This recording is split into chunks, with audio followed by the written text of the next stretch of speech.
Kalau UMNO takut kononnya dipatuk ular dalam lubang yang sama 2 kali, kita bukan saya takut dipatuk ular, kita takut dibaham buaya yang sama berkali-kali. Sampai ada kenyataan, ya. Semalam Presiden UMNO membuat kenyataan bahawasanya pilihan raya Melaka menjadi pilihan raya pertama untuk mencuba pelaksanaan konsep rumah bangsa.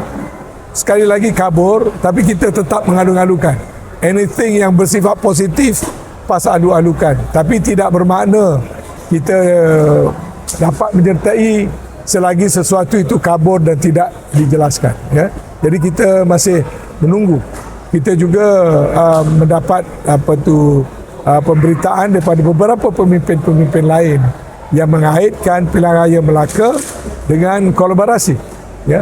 Saya tidak mahu, kerana sebagai seorang yang datang daripada soft UMNO, saya tahu kadang-kala terlalu banyak statement yang dibuat yang orang kata mempunyai niat lain di belakang, tidak transparent, tidak straightforward, dan kemudian tiba-tiba yang terjadi akhirnya lain daripada yang kita jangka. Jadi kalau UMNO takut kononnya dipatuk ular dalam lubang yang sama 2 kali, kita bukan saya takut dipatuk ular, kita takut dibaham buaya yang sama berkali-kali.